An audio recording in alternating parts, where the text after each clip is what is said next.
The Toledo Walleye, one of the biggest draws to downtown Toledo. And this is where it all happens, the Huntington Center. You're used to walking in the doors here on North Huron Street for a game or a concert, but I want to take you places you haven't been before. So let's get into the Huntington Center through a back door here in the loading dock and see where it takes us.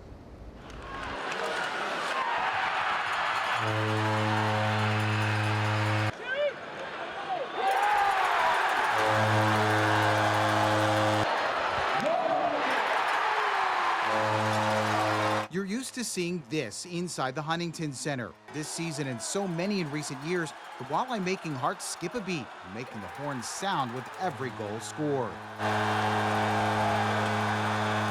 Or you've been here for this. It's so great to be back!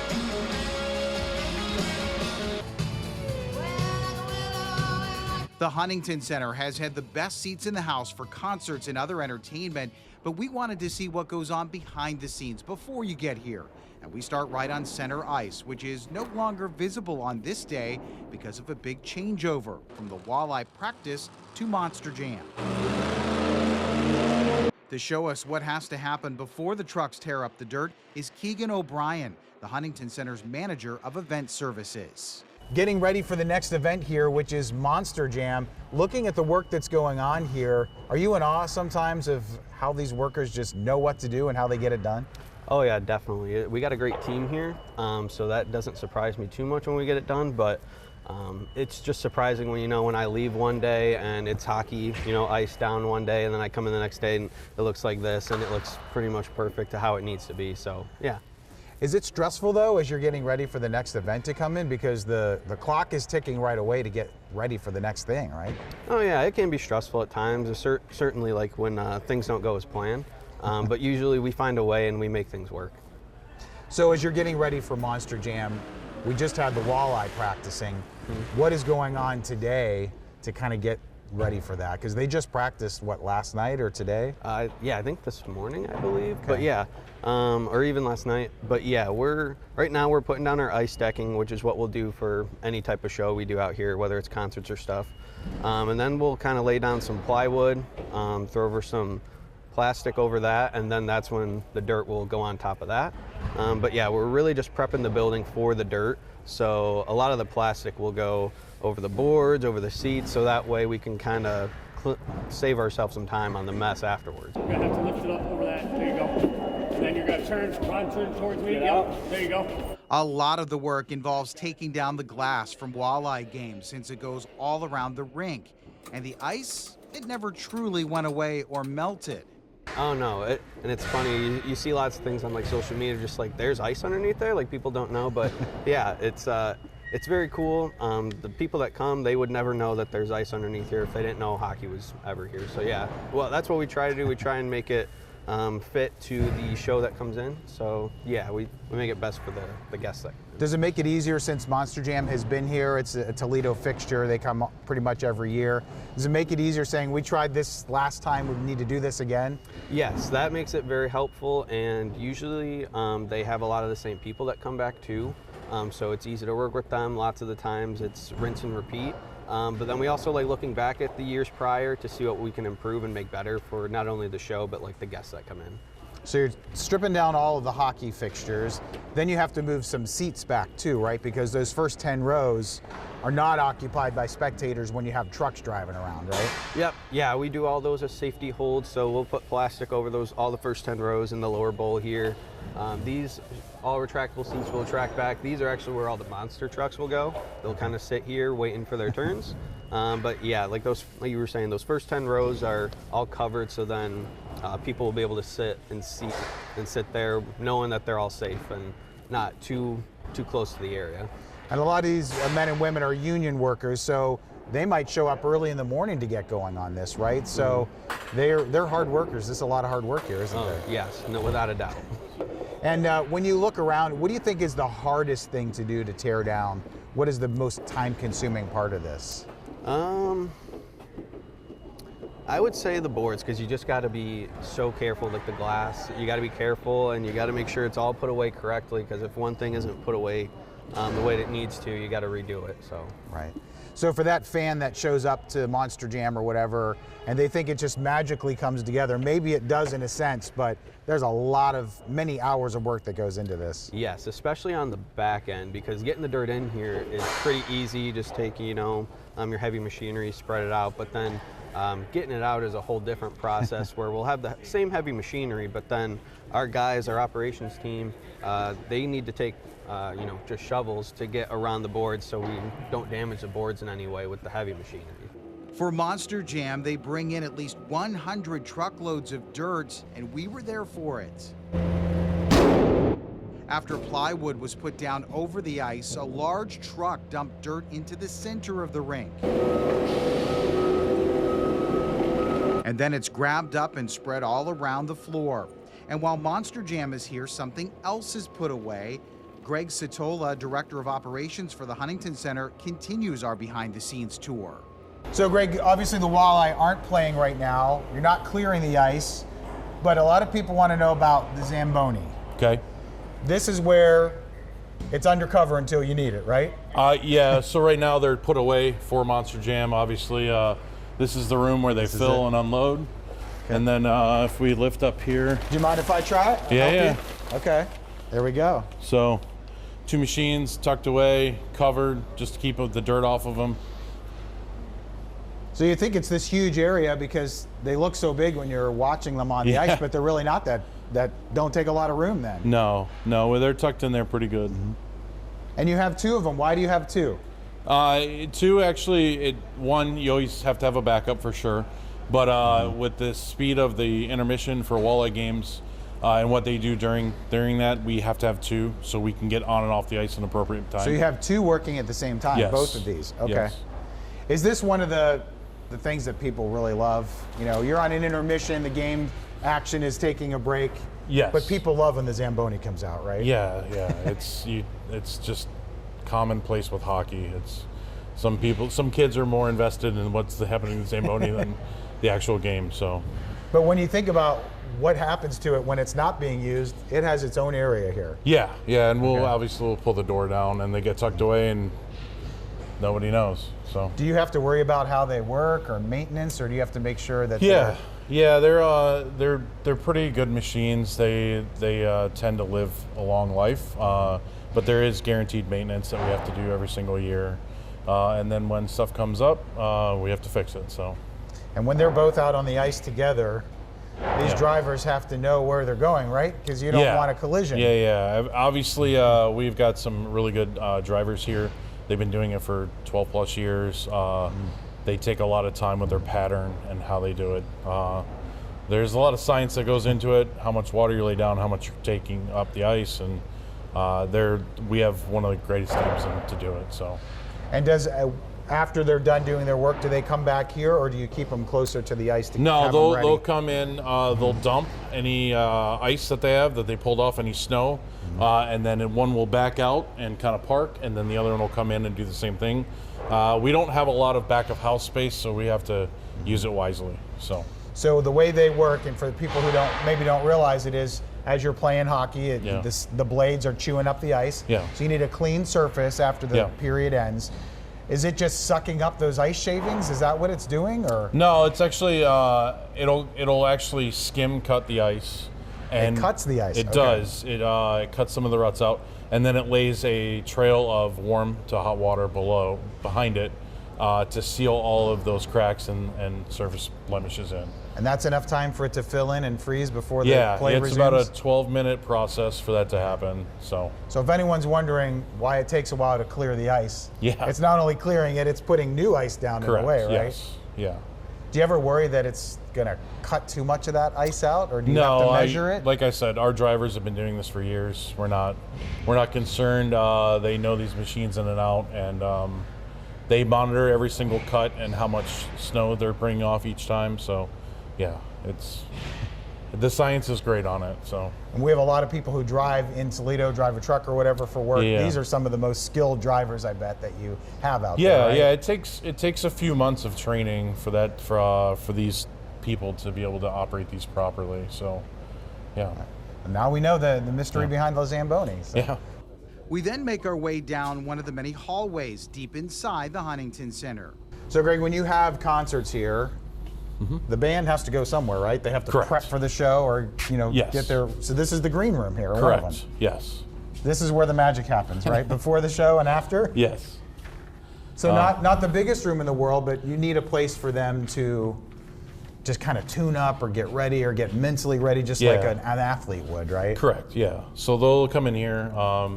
Usually they'll come off the bus a little bit before the show, come in here, get ready, and then they'll head out to the stage. Obviously today it looks a little different.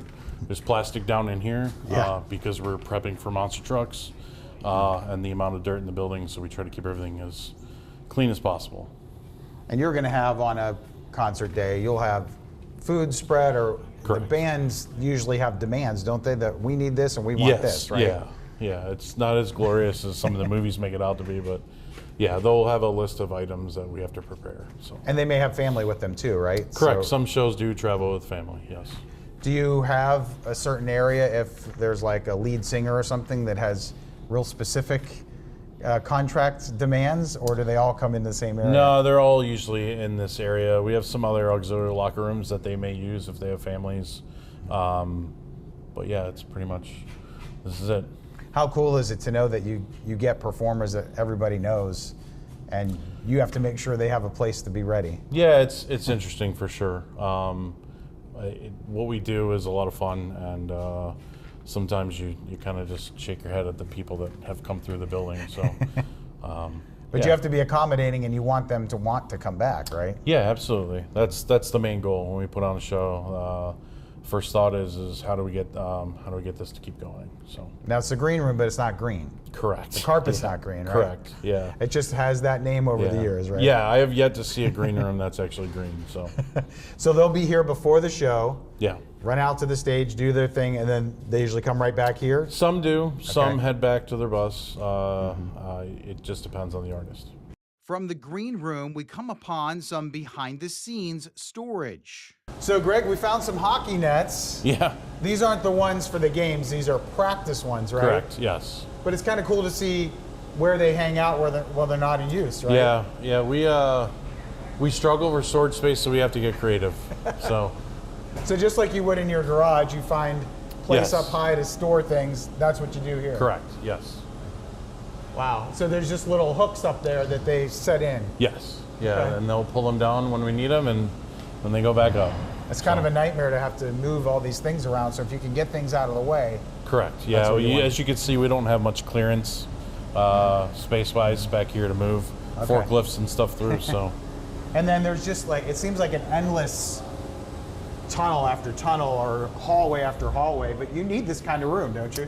Yes. Yeah. We could use more of it, but we make the best with what we have. Right. So where are we heading right now then? So right up here is what we refer to as chair storage, but it's actually storage for the majority of the items that we use to change the building over. So okay. the ice decking that we put down actually resides right over there in that open space. Okay. As you can see, we have a little bit of everything going on here. Oh, there's the nets. So your Okay. game nets are over there, a couple more practice nets. These are understructures for stage. So basically these get spread out, the stage goes on top of that when we need to build it. So you have to be able to put things away to be able to move other things in, Correct. or just to stage Yes. things. Okay. Yes. And obviously you have even the cowbell here Yes. too, right? Yeah, so there's and the skates they use for Sundays for their family skate days. Family skate days. Okay. Yes. Very cool. It all has to go somewhere, right? Correct, yes. It's a So lot these of- are some of the boards that we're taking Yeah, down. this is the glass we just took down The from glass, yes. okay. And it's not really glass. It's Plexiglass. Yes. Because it has to be, well, you don't want it to shatter. Correct. Even though sometimes it does shatter in hockey, right? Not very often. Not very often? Okay. The technology today is it's pretty peak level. Mm-hmm. It's safe. It bends. It flexes with the hits. So Well, yeah, safety for the players, but also the fans, because they're on the Yeah, other side of absolutely, it. So you don't want yes. it shattering or anything. It's Yeah. protecting them too. correct. Right. What you see here, this is all the chairs that we use for when we have a concert out on the floor on top Floor of the chair, ice. okay. So So if you're lucky enough to get on the floor, as Yeah. a fan, this is going to be where your chairs come from. Correct. Yes. And then looking up, we're just seeing like streams of wires and Yeah. you know, piping for to keep the ice chilled. Correct. But also data too. So that has been Correct. That's been a big thing. Yeah, you'll see this cable tray full pretty much throughout the whole bottom level here.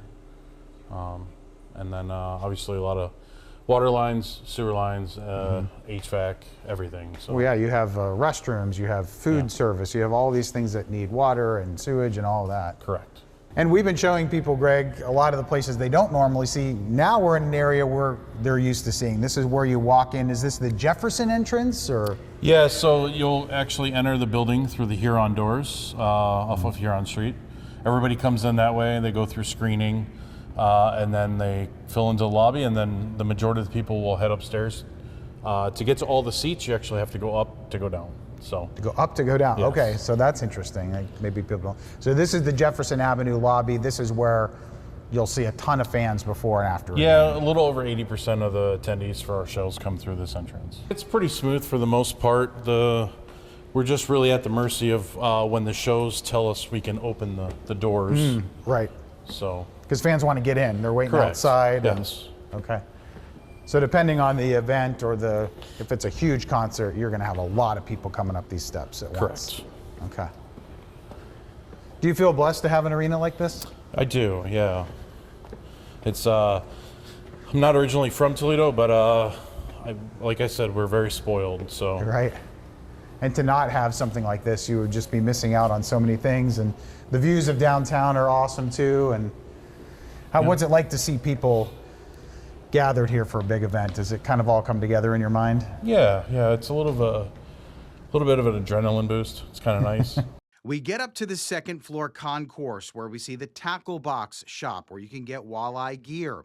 And Greg Satola shows us something I had never seen before, a self-serve drink station.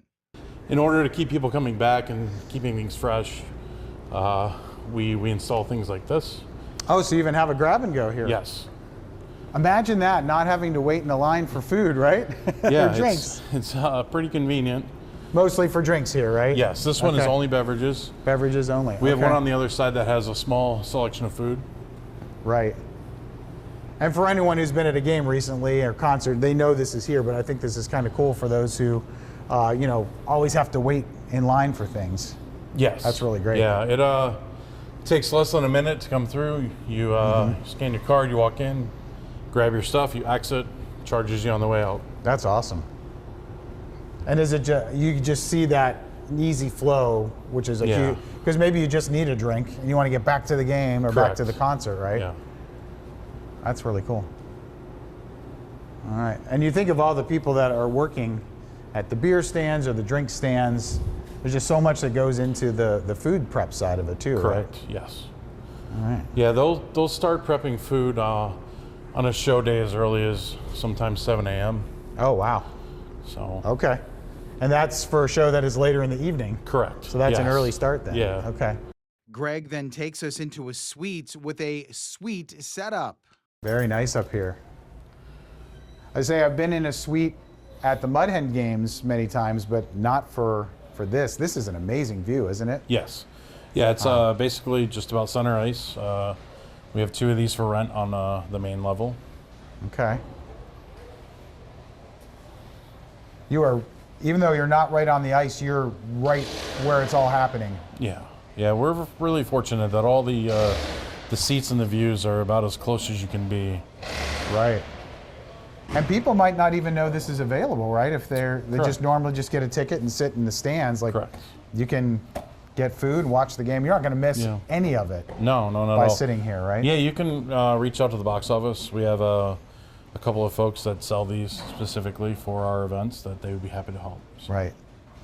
So bring your work group out, or maybe Yeah. a family birthday or a party. kid's Yeah. birthday, things like that. Is it hard to get one, or you just have to plan ahead? They do go quick. Normally, when we announce a show, within a week or so, they're pretty much sold out. So, This is something people are missing if they haven't taken advantage of this before, yes, right? correct. Yeah. Coming up next, we're going to new heights onto the catwalk for a little nerve-wracking time above the Huntington Center rink.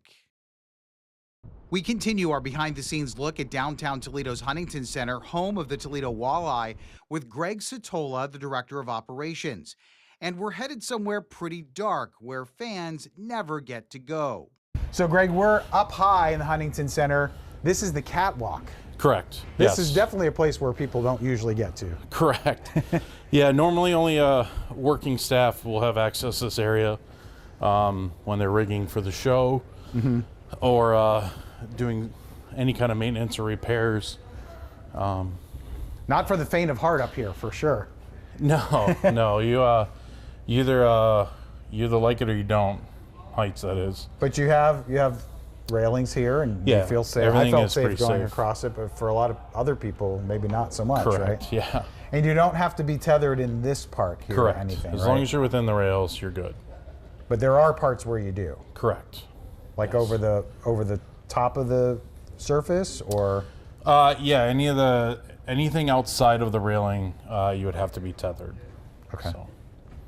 So you have to have certain privileges to be up here, obviously, right? Correct. Yeah, it's usually our rigging staff from IATSE or people running spotlights, and any of our maintenance staff as well. But what a view from here, though, right? Yeah, yeah. We keep moving along and see an air compressor that powers the goal horn that sounds every time the Walleyes score. You'll see more on how that works in a moment. But as the catwalk goes on, it's easy to get a little weak in the knees up here. So there really is just a big pathway of things up here that the viewers or the fans don't normally see. Correct. Yeah, all of our lighting obviously is up here as well for hockey and our house lights. Do you feel comfortable going this way? I think so. Okay. Let's try it. We still have railings, so I'm good. Okay. Wow. So we're actually walking above the Huntington Center right now, Correct. Yeah, you're above the ice surface. above the ice surface. Wow.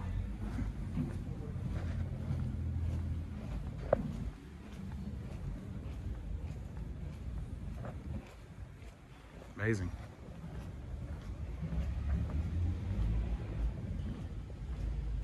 And this is the very top of the Huntington Center, right? You're looking at Correct. basically the roof That here. is the roof.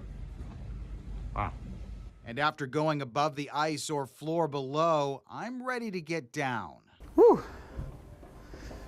That was either overcoming some fears or instilling new fears. But that was cool. We were literally above center ice there of the Huntington Center. That was cool. We then walk into one of the coolest places in the Huntington Center, the production room. Any kind of production that happens during the game, the broadcast all takes place out of here. Wow. So when there's a game going on, before and after, this is full of activity right Correct. here. Yes. Wow, this is cool. Yeah. So you're talking the camera shots they'll see on the screen. Will you have the play-by-play going on in here too, or is this the production The part? broadcasters actually are one floor below us. Below, here. right, Yep. in the press box. Okay. Yep. So all kinds of video boards, computers, lighting up here too. Yes. Yep. Wow, this is really cool. And you even have your little walleye wall here almost, Yeah. right? That's cool. When the players signing those too, or even That's staff from each year. staff. Okay. Greg gets something he wants us to see. So what are you going to show us here? So basically, when the walleyes score, you pull this rope, and this is what activates the horn. This is the place. Yes. Wow. Now who gets to do that? Normally, it's the person that's either up here directing or running game feed, and then every once in a while, we'll have fans come up as part of an experience package, and they'll get to do it. They'll get to do it too. So that is another thing that maybe people didn't know Correct. about, that you can actually experience behind the scenes. So you're hoping for a lot of goals to win the game, but Yeah. you want goals because it's just fun Correct. Yeah. to do that. Have you ever gotten to do it? I have pulled the horn a few times. Yes. Yeah. It's it lives up to the fun. Let's hope we gave the walleye some good luck with the goal horn. We then get back to walking around the upper concourse to a suite you can bring your friends or family to. This is a rental Another suite here. Oh, this is big.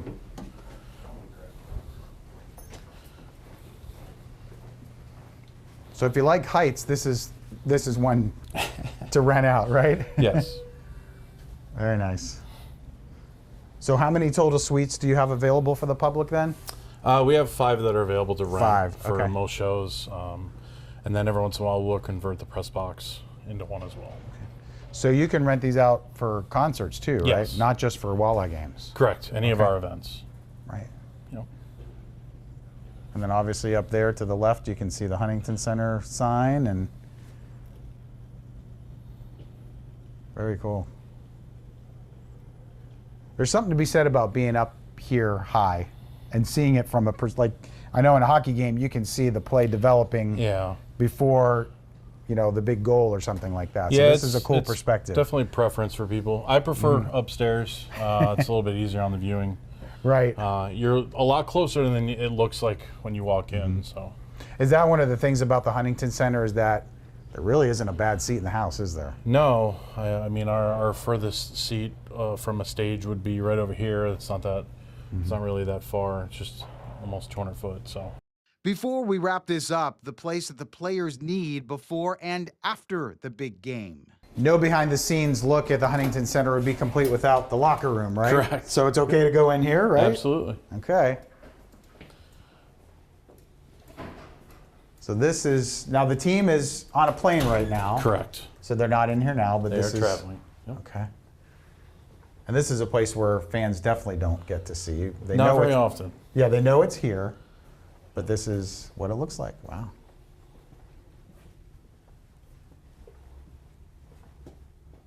This is kind of like the green room for the players then, right? Correct. As we walk around here, obviously you have to have room for all the players to have their little space Yeah. and have their names on the top. A lot of people don't realize that unless they see a post-game interview, they actually know right where they need to go. And Yeah. you want to make sure those players have, they feel welcome. Like, hey, you have Correct. my name on here. Yeah. You care about who I am, right? And it's not just gearing up for the game or after it. This is where the coach is going to maybe go over strategy pre-game or during the intermissions, or Correct. lean into them if they're not playing well enough, Correct. right? Yes. So, and you can see that with some of the strategy boards there, or the dry erase boards. Greg also shows us the visitors' locker room, not as big as the Walleyes, but hey, maybe the opposing team shouldn't be as comfortable. But wait, one more place caught my eye, not glamorous, but necessary. All right, come on into the laundry room. You have to have a good laundry room for hockey equipment and gear, Correct. right? Yes. So this thing's always busy. Correct. And really, I was thinking you'd have like 50 of them down here. No, they're pretty heavy duty commercial machines. So two major washers and then 4 dryers. Okay. So that's a big job then, right? Yes. They're constantly doing that. Yeah, they'll have people here throughout the day doing laundry for the team. Do they have to do the visitor too, or? Sometimes, yes. Okay. Wow. This is definitely something you don't really think of, but you have to have jerseys ready for the next game, and you're probably wearing the same jersey when you're home for a couple straight nights, Correct. so you don't want that Yeah. stuff to fester. Correct. Hockey equipment does not smell good, right? No, you definitely got to clean it. Right. Very cool. And these, can I open this? Yeah. Look how huge that is. I don't know how much you can fit in, but that certainly looks like a good capacity there. Very cool. Wow. And they don't have to put coins in. No. I would hope not. But all these things, you know, work together to make an operation go. Correct. Like you could never run a arena without having something like laundry services. Correct. Yeah, even for concerts, we have hundreds of towels that we have to wash post-show. Oh, okay. Between the acts and all the staff, so we use it for that as well. Constant supply of soap and Yes. detergent, everything you need.